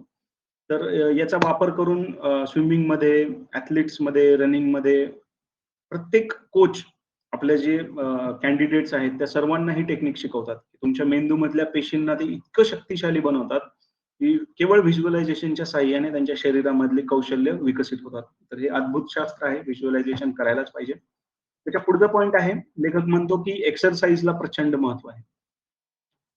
आपल्या आयुर्वेदामध्ये सांगितलेलं आहे की शरीरम आद्यम खलु धर्म साधनम. शरीराचा सर्वात मोठा आधार काय, धर्म काय आपला स्वतःचा, तर आपले साधना करणं आणि शरीराला निरोगी ठेवणं हेच सर्वात मोठं पुण्याचं काम आहे. धर्माचं साधन काय आहे, तर स्वतःच्या शरीराची निगा राखणं. मग त्याच्यामध्ये सर्व गोष्टी आहेत. लेखक म्हणतो की जी लोक अति खातात, जे आपल्या खाण्यावर कंट्रोल ठेवत नाहीत, तर त्यांच्या अधःपतनाची सुरुवात तिथूनच व्हायला लागते. तुम्ही जास्त खाता त्यामुळे तुम्ही जास्त झोपता, तुमचं पचन व्यवस्थित होत नाही, तुमची खूप सारी एनर्जी 80% शरीराची एनर्जी केवळ पचवण्यामध्ये जाते आणि मग तुमच्यातली जी कार्य कर्तृत्व क्षमता असते ती कमी कमी व्हायला लागते आणि एका लेवलला तर ती मग मृतप्राय होते. माणसाने एकदा 40 ओलांडली, 45च्या पुढे तो गेला, 50च्या पुढे गेला, नंतर मग काहीच होत नाही, कारण तुमचं शरीर सुटलेलं असतं, तुमचं नियंत्रण सुटलेलं असतं शरीरावरचं. आणि जर हे बदलायचं असेल तर आजपासूनच आपल्या खाण्यावरती कंट्रोल ठेवा. गीतेमध्ये सुद्धा हेच सांगितलेलं आहे, युक्ताहार विहारस्य. फार जास्त पण खायचं नाही, फार कमी पण खायचं नाही. आपल्या शरीराची जी आवश्यकता आहे, कुत्र्याला जरी आपण 2 पोळ्या टाकल्या तर तो 1 पोळीची भूक असेल तर एकच पोळी खातो आणि दुसरी खात नाही. माणूस असा विचित्र जीव आहे, तो एखाद्या जर कार्यक्रमात गेला आणि तिथे 50-60 पदार्थ असतील तर आपला एक अट्टहास असतो, मला सगळं ट्राय करायचंय. का बरं? आपल्या शरीराची ती गरज नाही, पण जिभेच्या मोहापायी 1 इंच बाय 1 इंचाचा तुकडा आहे, त्या तिथल्या सेल्सला प्लेजर देण्यासाठी आपण आपल्या पूर्ण शरीरावर अत्याचार करतो. तर हे पाळलं पाहिजे. शक्यतो रात्री 8 नंतर तर अजिबात जेवण करू नये, हे पाळलं पाहिजे, कारण मग त्यामुळे सगळं बिघडतं. तुमची कुठलीच गोष्ट पूर्णत्वास जात नाही. अनेक विकार जडतात, मेद चढतो, चरबी जास्त होते आणि मग वेगवेगळे प्रॉब्लेम्सला आपल्याला फेस करावं लागतं. स्पेशली जे लोक आता 40s मध्ये आहेत आणि लेट 30s मध्ये आहेत, 35च्या पुढे आहेत, त्यांनी तर खूप सजग राहिलं पाहिजे, जागरूक राहिलं. जर तुमच्या आरोग्याच्या तक्रारी सुरू झाल्या असतील तर मग हे अलार्मिंग बेल आहे. आणि प्रत्येकाने एक्सरसाइज केली पाहिजे. लेखकाचा आग्रह आहे की जर तुम्हाला तुमच्या मनाला, तुमच्या मेंदूला तल्लख ठेवायचं असेल, बुद्धीला तरतरीत ठेवायचं असेल आणि शरीराला सुदृढ ठेवायचं असेल तर बाहेर पडा. तो हे पण सांगतो, वॉकिंगला जा, श्वास कसे घ्यायचे ते सुद्धा त्यांनी त्या पुस्तकात सांगितलेलं आहे की 2 पावलं घ्या, 2 पावलं टाका, श्वास घ्या, पुढची 8 पावलं श्वास रोखून धरा आणि त्याच्यानंतरची पुढची 4 पावलं हळूहळू श्वास सोडा. अशा पद्धतीने तुम्ही 2 किलोमीटर 3 किलोमीटर जरी चालून आलात तर इतकं सुंदर, म्हणजे मेंदूला ऑक्सिजन मिळतो, प्राणायाम घडतो आणि ऑटोमॅटिकच सगळे जे ब्लॉकेजेस आहेत, तणाव, चिंता आणि परेशानी, भीती, निराशा, नकारात्मकता सगळं वाहून जातं. मेंदू खुला होतो आणि ऑटोमॅटिकच प्रगती व्हायला लागते. अशा कल्पना ज्या अगोदर कधीही सुचल्या नाही, अशी ऊर्जा जी अगोदर कधी अनुभवली नाही, ती केवळ व्यायामाच्या सहाय्याने पुन्हा एकदा साध्य करता येते. व्यायामाचे खूप सारे बेनिफिट्स आहेत, ज्यामुळे ऑब्व्हियसली तब्येत तर सुधारते. जे रोग असतात ते केवळ व्यायाम न केल्यामुळे, समजा जर आपण 15 मिनिट एका ठिकाणी मांडी घालून बसलो आणि आपल्या पायाला मुंग्या आल्या तर ह्याचा अर्थ आपल्यामध्ये चरबी जास्त झालेली आहे, मेद जो आहे तो शरीरात जास्त आहे. पण व्यायाम केल्यामुळे आपल्या मसल्स स्ट्रॉंग होतात, शरीराचे स्नायू जे आहेत ते मजबूत होतात आणि मजबूत स्नायूंना रोग किंवा विकार त्यांना पराभूत करू शकत नाही, त्यांच्यावर आक्रमण करू शकत नाही. एका व्यायाम करणाऱ्या माणसाचं शरीर हे फ्लेक्झिबल असतं, चपळ असतं. त्या चपळतेचा त्याला निश्चित फायदा होतो. आणि व्यायाम करणारी माणसं ऑटोमॅटिकच आपल्या आहाराकडे ध्यान द्यायला लागतात. जो माणूस स्वतःच्या बॉडीची खूप काळजी घेतो, जो सकाळी लवकर उठतो आणि अर्धा एक तास जिम मध्ये जातो, तो व्यसनांपासून कधीही दूर असतो. कारण की त्याला माहिती असतं की माझी बॉडी ही बहुमूल्य देणगी आहे. आणि मग ती सिगरेट, दारू किंवा त्याच्यासारखे वाईट व्यसनं अशा ठिकाणी त्याचा नाश करण्यासाठी नाहीये. कारण मी इतकी मेहनत करतोय माझ्या शरीरावर, तर ऑटोमॅटिकच तो साखर खाताना सजग होतो, तो तेलकट खाताना सजग होतो, मसालेदार पदार्थ खाताना सजग होतो. तर बेटर ॲपेटाईट, पचनशक्ती खूप छान होते आणि त्याच्यातली प्रॉडक्टिव्हिटी वाढते, क्वालिटी ऑफ लाईफ वाढते.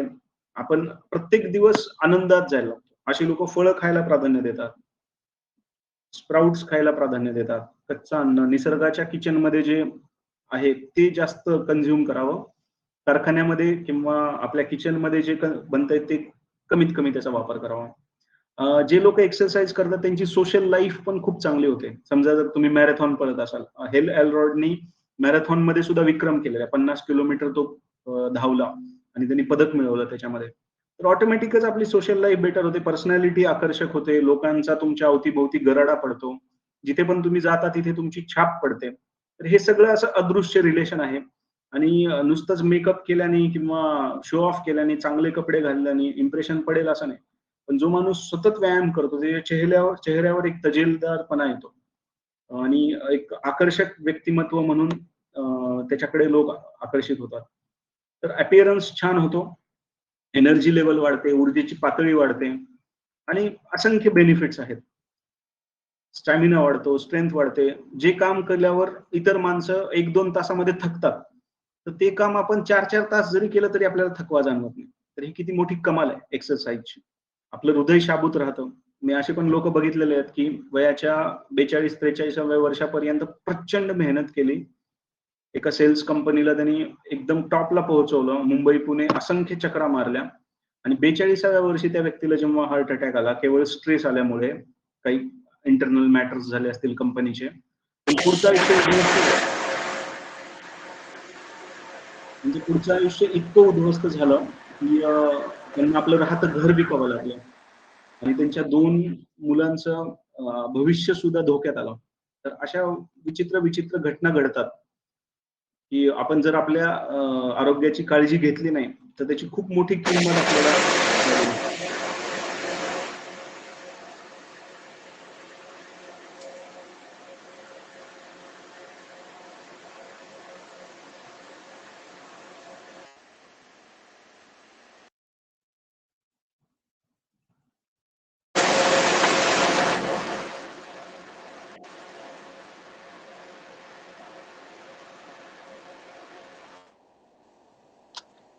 पंकज भाऊ माईक चालू आहे.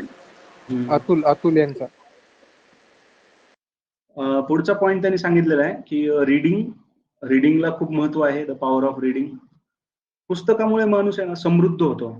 पुस्तकं वाचल्यामुळे फायदा कसा आहे, तर एक लेखक जेव्हा एखादं बुक लिहितो तर ऍक्च्युली तो आपल्या आयुष्यातला सर्वात बहुमूल्य हिस्सा जो आहे तो ओपन करतो दुसऱ्या समोर.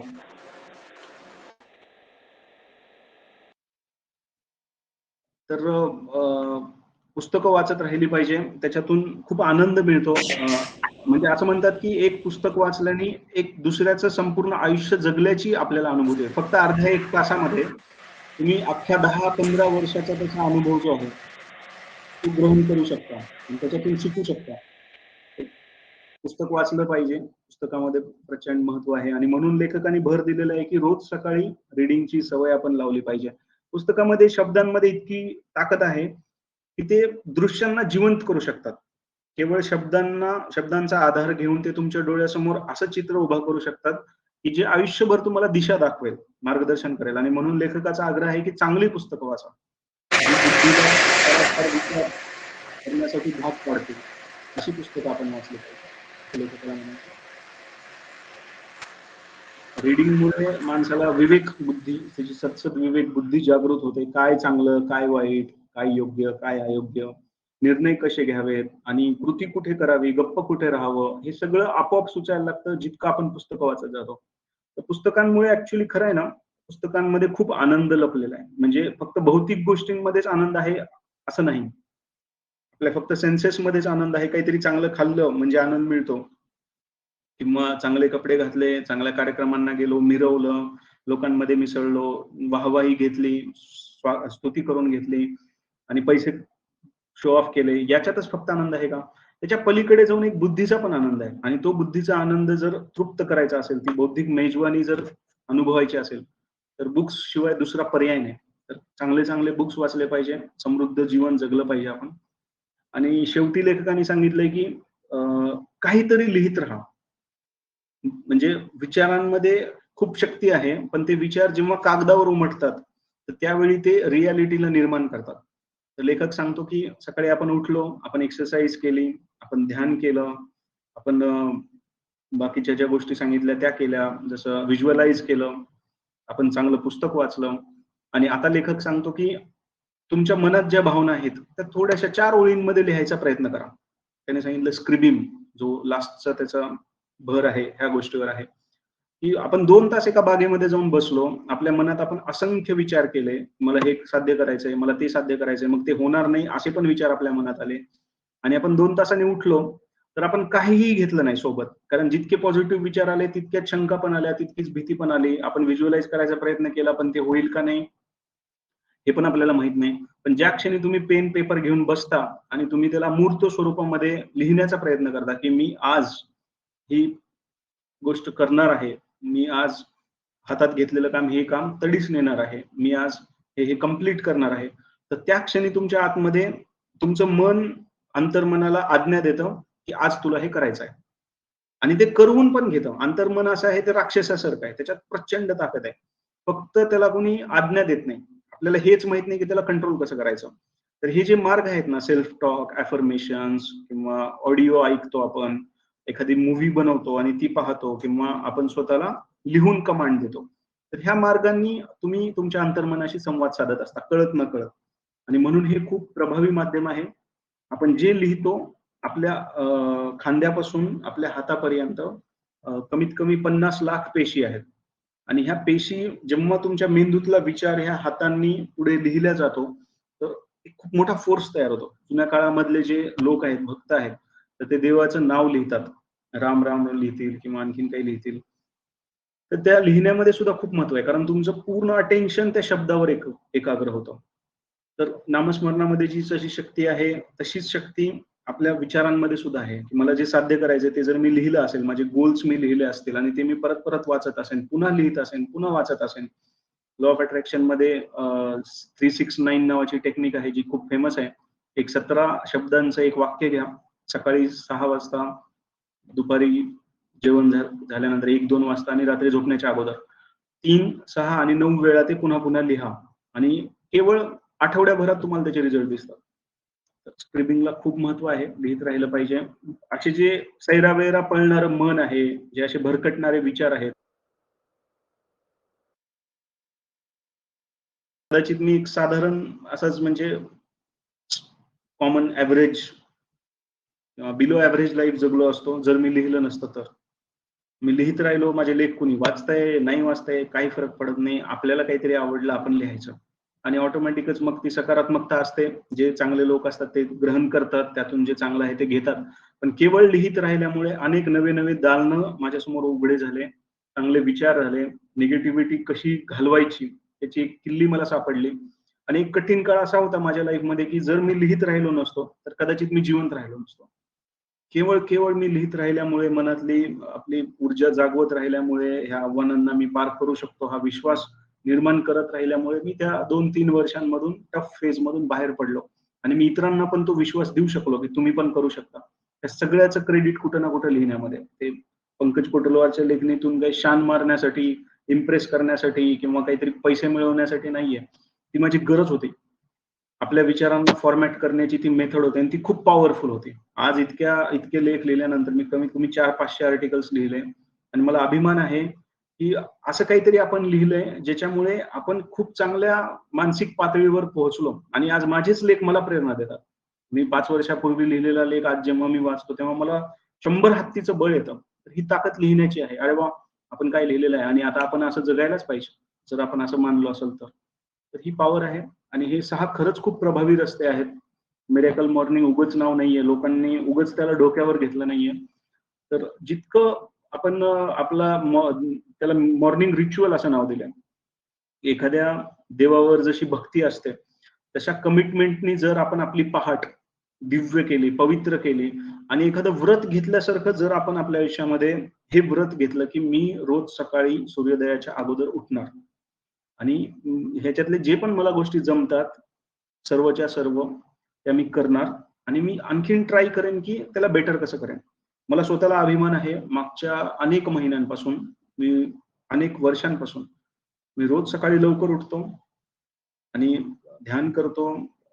जे पण त्यांनी सांगितलंय शारीरिक एक्सरसाइज करतो, लिहिण्याचा प्रयत्न करतो, अफर्मेशन्स देतो. मी जसं सांगितलं की असं पण होतं आठवड्यातून एखाद्या दिवशी नाही जमत, पण हे पण खूप प्राऊड फिलिंग आहे की मी आठवड्यातले 5 दिवस तरी हे करू शकलो, 6 दिवस जरी मी हे करू शकलो, ते काही कमी आहे का? आणि याचा बदल मला पूर्ण पुढच्या 12 तासांमध्ये दिसतो. ज्या दिवशी मी उशिरा उठलो त्या दिवशीचा तो मूड ऑफ किंवा ती जी लो एनर्जी आणि ज्या दिवशी मी लवकर उठून माझं मॉर्निंग रिच्युअल फॉलो केलं त्या दिवशीची माझी एनर्जी म्हणजे प्राणायाम केल्यामुळे, व्यायाम केल्यामुळे, चांगल्या अफर्मेशन्स ऐकल्यामुळे ऑटोमॅटिक तुमच्या ऊर्जेची पातळी वाढते. तर हा अनुभव खूप दिव्य असतो आणि तो प्रत्येकाने घेतला पाहिजे.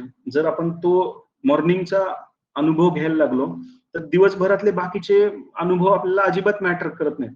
हे खूप मजेशीर आहे आणि म्हणून मॉर्निंग रिच्युअल्सला खूप महत्व आहे. तर जाता जाता तुम्हाला मी हॉल एल्रॉल्डचे काही फोटोज दाखवतो आणि याचं एक पुस्तक पण आहे. तर ते पुस्तक आपण सगळ्यांनी आवर्जून वाचलं पाहिजे असं माझा आग्रह पण आहे. याची कॉपी पण मी तुम्हाला पाठवून देतो, तर ज्यांना इंटरेस्ट आहे तेही वाचू शकतात.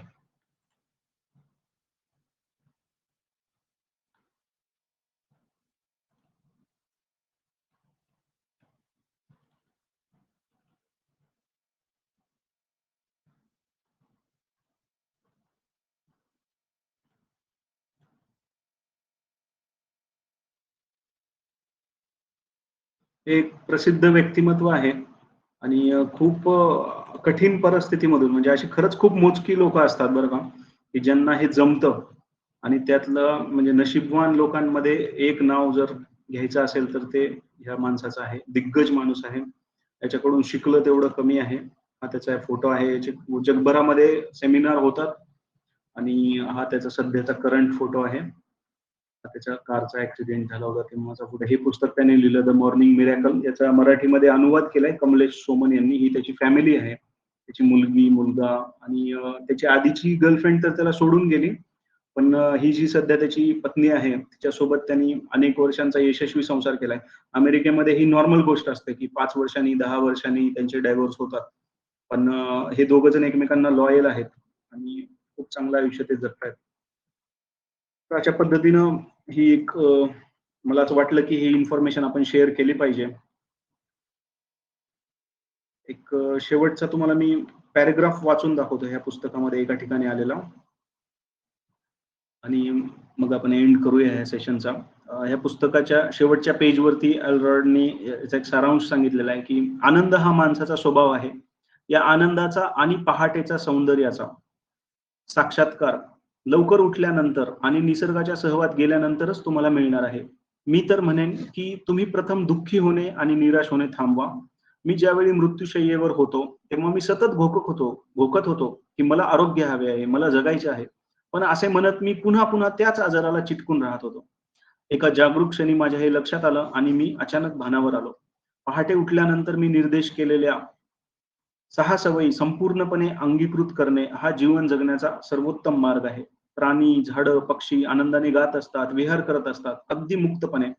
त्यांचं संपूर्ण अस्तित्व आनंदी आहे, पण माणूसच आपल्या दुःखांना उराशी कवटाळून बसतो. तो निराश होतो, एकटेपणातील काळोख्या अंधारात स्वतःला कोंडून घेतो. मित्रांनो, तुम्ही आता जे जगत आहात ती पद्धत आजार निर्माण करत आहे. लक्षात घ्या, द मिरॅकल मॉर्निंग या सौंदर्यासोबत तुम्ही स्वीकारलेली सोबत तुमच्यात आमूलाग्र परिवर्तन घडवून आणणार आहे. हॅल एल्रॉड. तर आय होप तुम्हाला हे आवडलं असेल, काहीतरी नवीन शिकायला भेटलं असेल आणि तुमच्या मनात एक संकल्प निर्माण झाला असेल की आता याच्या पुढे मी लवकर उठणार आहे आणि माझ्या ज्या कमतरता होत्या त्या मी आता दूर करणार आहे, भरून काढणार आहे. माझ्या उणिवा ज्या आहेत, आपल्या चुका आपल्या लक्षात आल्या असतील. तर आजचा सेशन तुम्हाला कसा वाटला आणि कुणाला काही याच्यावर सांगायचंय का? कोणी हे पुस्तक वाचलं असेल त्याचा अनुभव किंवा सकाळी उठण्याबद्दलचा अनुभव. तुमच्यापैकी असं कोण आहे जे 4 वाजता उठतं किंवा असं कोणी आहे का जे 3:30 ला उठतं आणि 1-2 तास ध्यान करतं, असं कोणी आहे का? काय अनुभव असतील तर सांगू शकता. नमस्कार सर. नमस्कार. बोलू का मी? हो बोला सर. मी वैजनाथ डोमाळे, मी औरंगाबाद मध्ये राहतो आणि मी सेवानिवृत्त आहे. तर गेल्या 3 वर्षापासून आमच्या शहरामध्ये योगाचे निशुल्क वर्ग चालतात भारतीय योग संस्थांमार्फत. तर त्या ठिकाणी मी जॉईन झालेलो आहे त्यांना आणि त्याचा शिक्षक पण आहे आणि शिकवतो पण आम्ही योगा जाऊन निशुल्क शहराच्या वेगवेगळ्या भागामध्ये. तर तुम्ही जो सकाळचा त्यासाठी आम्हाला मग 6 ला जायचं म्हणजे 5:30 ला उठून आवरून वगैरे निघावं लागतं आणि तिथं शरीराचे योगासनं होतात, प्राणायाम होतात आणि 10 मिनिटाचं ध्यानही करतो आम्ही. तर तुम्ही जो म्हणता तशी प्रचंड एनर्जी मिळते आपल्याला दिवसभरासाठी आणि दिवसभर दुसरं काही जरी काम नाही केलं तरी पण दिवसभर एक फ्रेश राहतो आणि नवीन कामं करायची उर्मी राहते आणि कुठल्याही कामाचा कंटाळा येत नाही आणि एकदम फ्रेश राहतो आपण. आणि एखाद्या दिवशी जर आपण उगे पडून राहिलो, नाहीच गेलो कशाला, तर डोकं दुखतं किंवा मग आळस भरतो मनामध्ये. आणि तुम्ही जे सांगितले फायदे, पॉझिटिव्हिटी, अजून नवीन नवीन शिकायची इच्छा, हे तर फायदे मिळतातच आणि आपण दुसऱ्याकरता काहीतरी देतो तो एक त्याचं एक समाधान मिळतं. आपण कोणाला योगा शिकवतो, प्राणायाम शिकवतो तर त्याचं एक समाधान मिळतं आणि असंख्य असे मित्र मिळतात, परिवार मिळतो, त्यांच्याकडनं काही चांगल्या गोष्टी आपल्याला ऐकायला मिळतात, शिकायला मिळतात. तर हा अनुभव आहे आमचा. आम्ही दोघे पती पत्नी हे करतो आम्ही असते एक्सरसाइज आणि तुमच्या या सांगण्याने आम्ही परत ते म्हणजे त्याला एक उजाळा मिळाला किंवा आम्ही जागृत झाले आमची आठवण. धन्यवाद सर.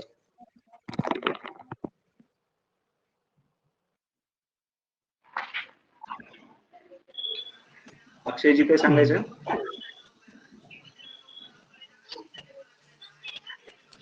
पंकज भाऊ मला सांगायचंय. बोला.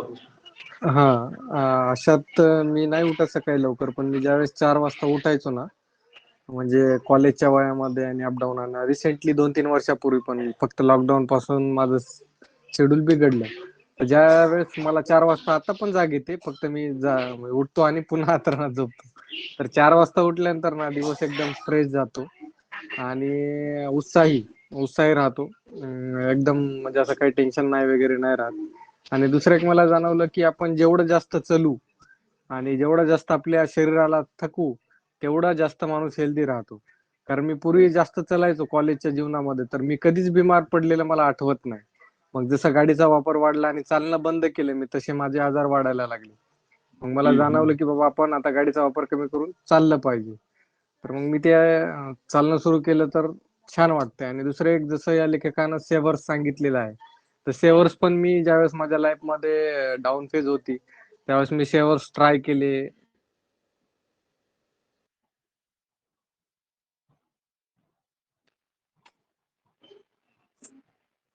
रिझल्ट यायला लागले हळूहळू. नंतर माझं लाईफ रुटीन मध्ये आलं आणि मग नंतर मी डायरेक्टली इनडायरेक्टली सेवर्सचा वापर करतोच. आणि या लेखकानं जे सांगितलंय ना, खरोखरच जर आपण आपल्या आयुष्यामध्ये यातल्या 3-4% जरी गोष्टी किंवा एखाद्या 2 गोष्टी सगळ्या नाही होत जर करणं, तर आपण त्या केल्या पाहिजे दिवसभरामध्ये. आणि निश्चितच या गोष्टीचा फरक पडतो. थेंबे थेंबे तळे साचे म्हणल्यासारखं सकारात्मक गोष्टीचे रिझल्ट यायला वेळ लागतो. तर आपण केले पाहिजे आणि आयुष्य आनंदी जगलं पाहिजे. आज एक सुंदर कोट माझ्या वाचण्यात आला की काही आनंदी व्यक्ती असतात त्यांच्याजवळ पैसे नसतात, पण काही पैसेवाले पण लोक राहतात पण ते आनंदी नसतात. तर माणसाच्या आयुष्याचं अल्टिमेट एम हे आनंदी असलं पाहिजे, भले तुमच्याकडे काय असो ना नसो. आणि आनंदी राहणं हे फार महत्वाचं आहे आयुष्यामध्ये. आपण आनंदी असलं तरच आयुष्यात ज्या काही रिसोर्सेस आहेत त्याचा आपण उपभोग घेऊ शकतो. आणि आनंदी नसतील तर मग तुमच्याकडे सोन्याची वॉच असेल तरी काही कामाचं नाही. त्यामुळे आनंदी राहणं फार महत्वाचं आहे मला असं वाटतं, आणि सेवर्स मधून कुठतरी त्याची बीज रोवली जाऊ शकतात. थँक्यू. थँक्यू. धनंजयजी काय बोलायचं? नमस्कार सर, मी अमरावतीहून बोलत आहे आता. हा बोला. तुम्ही एक जो पॉईंट सांगितला सर, तो एवढा परफेक्ट होता. तुम्ही हेल्थ बद्दल बोलले की तुम्ही एक पर्टिक्युलर एज सांगितलं की 30 ते 40 तुम्ही अलर्ट व्हा. म्हणजे एकदम बरोबर आहे सर, कारण आपण रिसेंट न्यूज पाहतो की 28 मुलाला हार्ट अटॅक आला, 30 वर्षाच्या मुलाला हार्ट अटॅक आला. म्हणजे माझ्या वाचनामध्ये आलं की जवळपास जे आजार आहेत ते जवळपास तरी 60% आजार हे 30 ते 40 किंवा बिलो 40, म्हणजे एवढी वर्स्ट सिच्युएशन सध्या आपल्या भारतामध्ये किंवा म्हणजे आहे की काय झाले, लोक खूप आळशी होत चालले. आणि तुम्ही जे सांगितलं की हे खूप, आता माहित नाही किती करतात, पण खूप कमी लोक सकाळी उठणं किंवा मॉर्निंग वॉक करणं हे खूप कमी लोक करतात. हे सध्या काळाची गरज आहे आणि प्रत्येकाने करायला पाहिजे असं मला वाटतं. बाकी सर सेक्शन खूप छान होता. 2016 मध्ये पहिल्यांदा वॉकला गेलो, आणि ऍक्च्युली काय झालं, आम्ही तिरुपतीला गेलो, आणि माणसाला एक असा प्रसंग यावा लागतो की जेव्हा त्याला कळायला लागतं की माझं वजन वाढलंय. आणि त्या पायऱ्या चढताना इतकी धाप लागली की मला माझीच लाज वाटायला लागली. माझे सासू सासरे जे माझ्यापेक्षा ओल्ड एज आहेत ते फास्ट चालायला लागले, आणि मला काही चालणं होईना. त्या दिवशी मी ठरवलं की ही डोक्याची घंटा आहे, आणि मी 2016 पासून जी सवय लावली टचवूड आजपर्यंत सुरू आहे. तर प्रत्येकाने करायला पाहिजे. ती वेळ येऊ नये आपल्यावरती की एखादा आजार. नक्कीच. Thank you sir.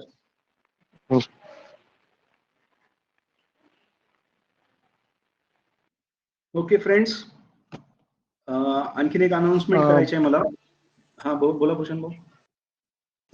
इथे कमेंट मेसेज मध्ये बरेच जणांचं म्हणणं असं आहे की सकाळी लवकर उठायची सवय नाही, तर त्याच्यासाठी एक ट्रिक सांगतो मी. रात्री झोप ग्लास आणि म्हणायचं मला 4 वाजता सकाळी उठायचे. साठी सकाळी 4ला जाग येईल, आपली बायोलॉजिकल क्लॉक. आणि त्याच्यानंतर मग चेहरा एकदा धुवून घ्यायचा, मग समजा आपली झोप पण जाते. तुमची फ्लाईट आहे एखाद्या दिवशी किंवा ट्रेन आहे, आणि ती जर 4 वाजता असेल तर आपल्याला बरोबर जाग येते की नाही? कारण की आपलं माइंड पूर्ण फोकस्ड आहे ना त्या दिवशी. ऍक्च्युली आपल्याला रोज पण जाग येते, पण आपला आळस आपल्यावर हावी होतो आणि तो आपल्याला उठू देत नाही. तो म्हणतो की झोप, आणखीन झोप, आता डोळे दुखतायत, नाकामध्ये पाणी येतंय, हात दुखतायत, पाय दुखतायत, मी उठू शकत नाही. तर हेच आहे की तीव्र दृढ निश्चय जर असेल तर सगळं शक्य आहे. मला आणखीन एक सांगायचं होतं की रोज मीच येऊन बोलण्यापेक्षा इथं जर वेगवेगळे वक्ते आले तर आपल्या सगळ्यांचं ज्ञान वाढेल. आणि आमचा असाच प्रयत्न आहे की आपापल्या क्षेत्रातले तज्ज्ञ लोक येऊन त्यांचं काहीतरी शेअर करतील इथे. तर आमच्या एक मॅडम आहेत ज्या खूप सक्सेसफुल ऍडव्होकेट आहेत मुंबईमध्ये, आणि आपण त्यांना रिक्वेस्ट केले की तुमचा जो विषय आहे, आजकाल आपण प्रॉपर्टी बाय करतो, रिअल इस्टेटमध्ये जातो आणि 2 पावलं लगेच मागे येतो, कारण की आपल्याला नेमकं गायडन्स कोणी देत नाही.